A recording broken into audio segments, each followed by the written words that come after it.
You are now listening to the podcast for geeks and the stuff they love, where each week we'll talk about everything from anime to movies, games, and prop collecting with the people who create and love it. I'm Jeremy. I'm Vince. I'm James. And this is your Geek Fix. All right, James, tell us what's happening here.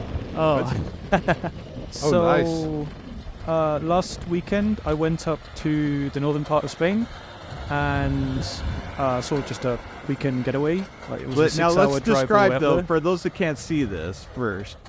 Yeah, What am I looking at? What is that? that is a vehicle called the Argo, the ARGO. It's an 8x8 wheeler, Right. and it works pretty much like a tank in the sense that all of those 4 wheels on one side and 4 on the other, they don't actually turn. It's the entire They all have to chassis spin. that will spin. Oh wow! And you're the one that's sitting on it. I'm the one that's sitting on it, and I'm the one that's driving it around. And it looks like for people to imagine that can't see this. It looks like it kind of looks like Fallout. You're like all you have vision wise is about maybe 20 feet, and then there's grass on the ground. And there's fog all around him. Okay, now give us the storyline. So, specifically for this day, I woke up at 6 a.m. and I drove 6 hours up to the northern part of Spain. Oh wow! Just on that. That's how you drove. No, it would have taken like double at least, because as you can see on the back, it only goes 45 at max. Oh, okay. And, Kilometers, not miles. Yeah, no, kilometers. Yeah. And top speed that I got with it was like 33. So No, that's like fully throttling it back. So yeah, six hours up there. I met up with a friend that I've got up there that has a networking company that is an internet service provider, and I'll explain why that is important in a moment. And so we had lunch, and then after having lunch, it was an hour and a half drive to get to the bottom, in air quotes, bottom of the mountain where the 8x8 wheeler was. Wow. And so he was explaining a bit on this 1.5 hour drive up there why he had this and why he had something else, which I don't think I've sent you the photo yet, but I can show you. No. And he was saying that the terrain is so horrible there that you can't use anything other than that to actually get up there. no, wow. So it was beautiful day on the drive there, and the second that we start going up the mountain, it starts getting foggier and foggier. So the views were, as you say, it was literally you couldn't see 20 feet. It looks spooky. It's really a creepy sight. So we get up there, and I was in like t-shirt and shorts, and you could see the my friend up there who was starting to put on jackets and put on boots and put on like beanies and stuff, just because apparently to him it was freezing, but I personally was fine. Although in the end in the video you can see me wearing a jacket, and that's because he lent me a jacket up there.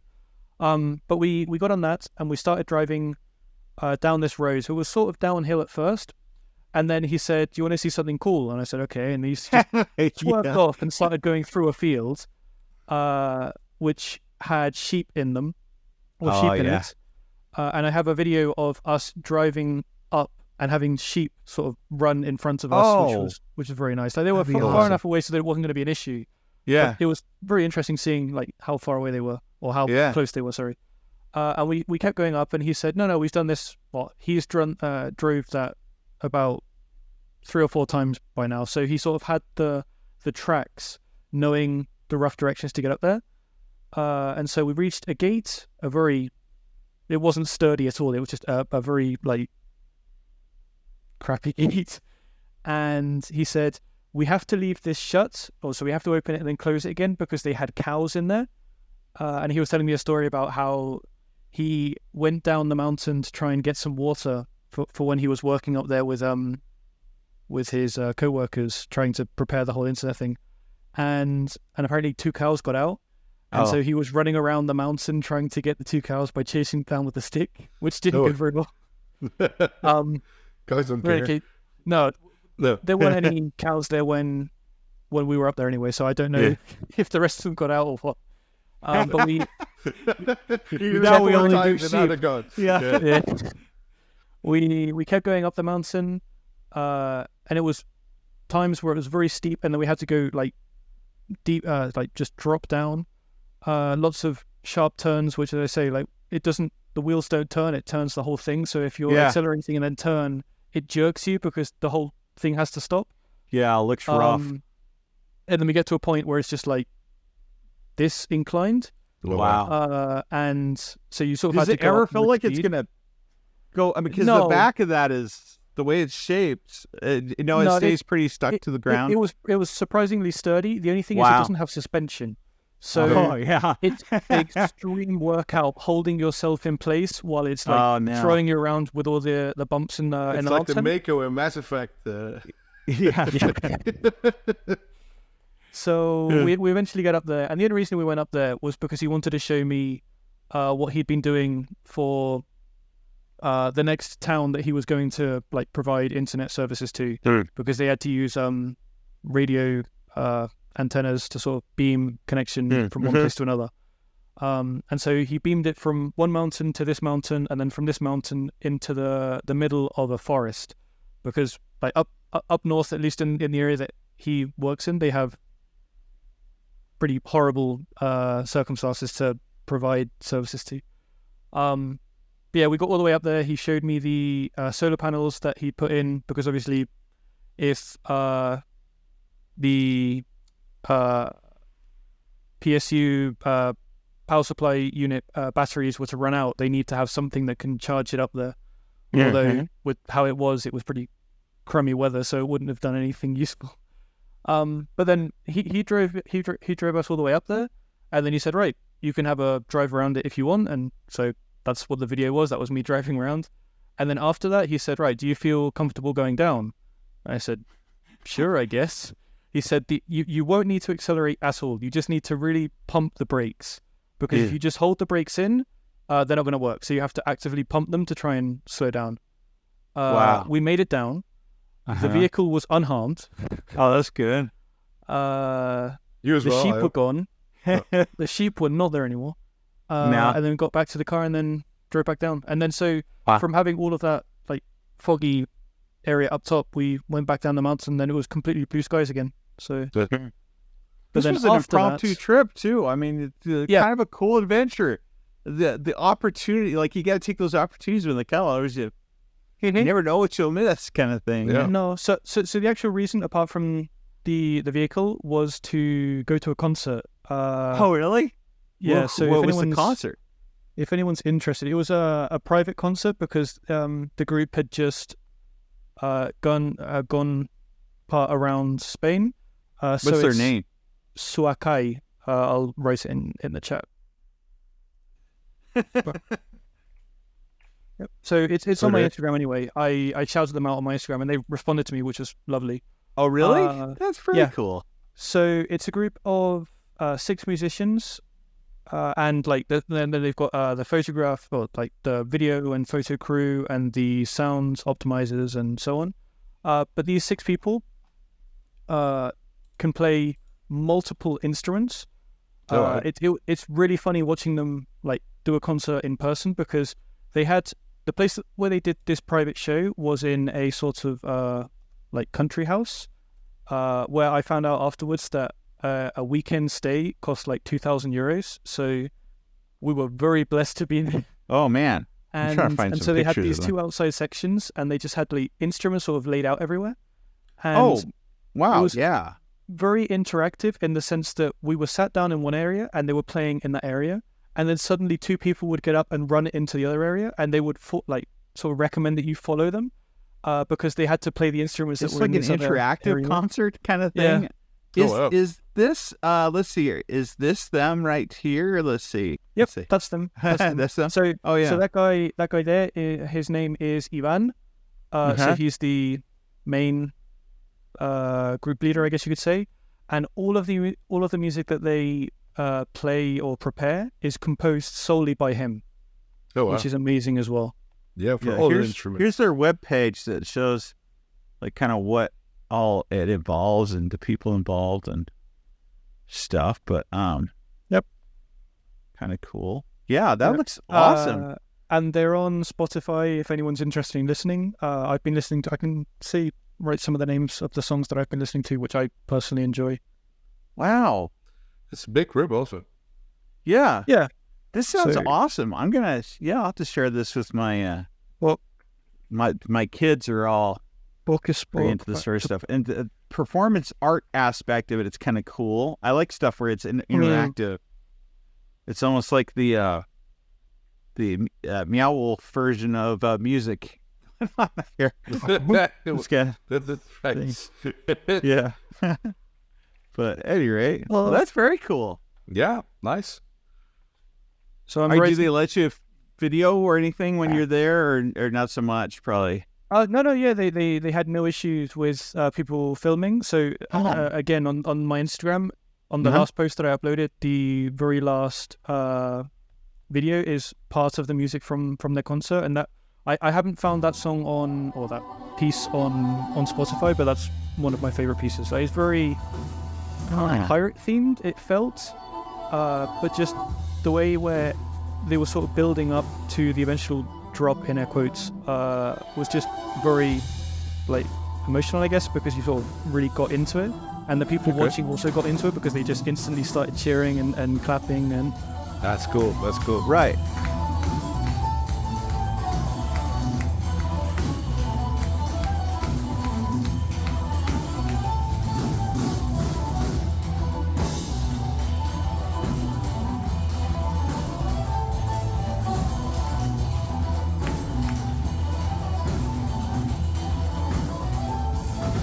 So the first one that's there, the up. This one? Oh wait, this is as high as I can go. Oh, this one? Yeah, the first one. Yeah. Okay. And then it's the very. Oh, and then click. Okay, here we go. Okay, you guys can see this. Oh, I knew I had seen you riding on the cart. Here's a better video of it. I'll put it on the. I'll get it. So that was how foggy it was. So you literally couldn't see anything, like in front or behind. It's so scary to be filming while you're trying to. Now you're the passenger side, by the way. You drive this from the right side. Yeah. But anyway. Yeah. Apparently it's Canadian. On the machine. He said. Oh, there's the cows right there. Yeah. Oh, but you're driving the car at this point. Well, I was passenger on this. Oh, okay. Wow, look at that. We got some turkeys there. Oh, there they are. Yeah. Some of the photos. What a great environment too to be doing it in. Oh, there they are. Yeah, so how did you find out then if it's about the concert? Just through your friend or? So, my friend, as I say, is he owns or he's the sole owner of an internet service provider, and he, with the music group, they prepared something which was the music group is originally from Navarra, which is the northern part of Spain that I was in, and they're very nature focused. Like they want to bring the music to the small towns or small areas in the same way that the internet service provider does the same thing. They also like to bring internet to anywhere, even doesn't matter if it's a big town or if it's a small place. And they collaborated by having two musicians in different in 3 different parts of Navarra, so completely different areas, and they used the internet service provider's network to communicate them all, so that they would play music in different parts at the same time and live stream it. Yeah. And it went extremely well, which I work on their network, so I'm quite pleased that it went so well. Yeah. But seeing as they'd collaborated, the music group wanted to sort of thank the company, and he said, so let us know. We've just come back from doing a tour around the part of Spain, so we want to do a concert to sort of thank you guys. Like, if you want to give us a name of 30 customers that might be interested, and my friend said, no, I don't want to do it for customers. I want to do it for the people who work at the company and family members. And he said, like you said to me, that I'm practically family / employee. So he invited me along. That's cool. Yeah, this is really cool music. I wish I could play it, the actual sound. I'll try and contact them and see if they'll let me use just a sample. But they is very shouldn't cool. have an issue, honestly. You don't think so? Okay, that's a great share. I think. Let me see here. I'm surprised. Yeah, I haven't heard of them before. That's very cool. I think we should. I'll put a link for all this stuff too, by the way, below. But the tour that they did wasn't with any. It wasn't like Warped Tour or things like that. It was just them. So they decided to pack up and go around participating. I think this was their third tour. They just throw it together almost. I even like the little lamps. Is that from the place or is that theirs? No, I would think that's theirs because those are cool. They did 3 concerts the day that I went. They did one at like midday. They did the one that we went to, and they did one at night, which is apparently a lot more magical because obviously it was a lot darker and you had the lights to sort of illuminate and everything. I like it. Which is the one that my friend went to because it was more for him and his family members the last concert. So that's pretty cool. It was certainly an experience that I would do again. You'd do it again? Yeah. That's pretty cool. That was a good adventure. I like that adventure. My Spanish adventure. That's what I'm going to title this one. That's pretty good. And so people know too, I always put you guys as, so it's your Instagram is down below along with the RPFs that we've mentioned before and Hackaday and once when Vinz gets it going again, actually you've got some of the DMG stuff is up, but at the same time, like Vinz also has another channel that another channel. How are you going to do it? I have many channels that are still on all. Eventually, Vinz will have a plethora of channels to choose from, like a regular TV station. You can just randomly pick stuff. And it's called the VTV. Because he does have a VTube thing going on too, so right? Yeah, I'm working on a VTube thing, which is on hold. Kind of, and also with the whole Ghostbusters photo pack thing, maybe with the interviews that I'm gonna do, you put up a channel. Put that on our YouTube channel has things. If you've been wondering too, I mean, it's been a little while since I've done I put out a video recently, but I can't even remember what it was on. Does it? Your R2 one. What was the it R2 on? Your R2 and the Pip-boy. Oh yeah. We did that. So we did have our big kind of podcast too recently. That honestly, in case you didn't know, I guess we'll come clean on this. We recorded that over a year ago, so that was July of last year, by the way. And when I mentioned it to Vinz, he was like, "I don't remember this." I mean, he watched it live. We did this. This is the first podcast too that we actually, when we posted this previous, it'll be a couple weeks by the time as people watch this, but. At the same time, we did that using the premiere mode, which I like because it gives us the opportunity to actually chat. And there's a lot of people in that chat. In fact, it was very well received, and a lot of people have asked me to do more of those. But yeah, it was very thorough. But I kind of had it in my back pocket for breaks like this, where we were kind of all had our own things going on. Have been busy with stuff, and so this is kind of our first time of really getting back together, which truly. The main reason why I do these isn't so much for content. It's because it's an opportunity to hang out with people that I like and to be able to, and honestly, even our community, a lot of you out there watch this frequently enough and communicate with us frequently enough. And we check out your stuff too. I feel like we know you. We do have, I have a number of projects that will be coming through. And because when I do a lot of big projects, I tend to just shut down a lot of other things. So if you see a big gap, it's not a bad thing. It's a good thing. It means I'm working on other stuff. We are done with, speaking of which, I don't know, he's out of frame a little bit, but I'm done with this. He's really heavy though. He is all metal. He is Iron Man by name. He is. This is not honestly, if you were to try and make it or buy something of this size, it would be a lot too. But he is really heavy. Stands on a stand. Yeah, well, yeah. This is the This is the size of the that's insane. Of the base, you know. And so I've had it's like to put Captain America's shield right there. I know it is. It's the same stuff. I need to put him. He's going to be next to R2, which R2's done too. So by the time people are watching this, all those videos would have come out. As well as, if you're wondering, also there's additional. It went beyond. I thought it was supposed to be 25 videos. It's 27 for Iron Man, and the reason for that is because once when you're done building him, then you get this kit of battle damaged parts you have to put together. And so then it's like, oh, now I'm doing more stuff I wasn't planning on, but I could do it all over again. Yeah. So I do have a video coming out about the thing on that, and I guess to break some news. So if people who watch this will know it before probably the other videos are done, is that I am collaborating. It's official. I signed paperwork that we are doing also the Back to the Future car. And now, which I didn't know, one thing they surprised me with, the contract, the lady, that was the only thing I signed on the contract. And then also they said, okay, you know, so it's agreed then you'll be doing that and the Enterprise. And I was like, I didn't know anything about the Enterprise, but I'm happy to do the Enterprise. It's 27 inches long, by the way, the Enterprise is.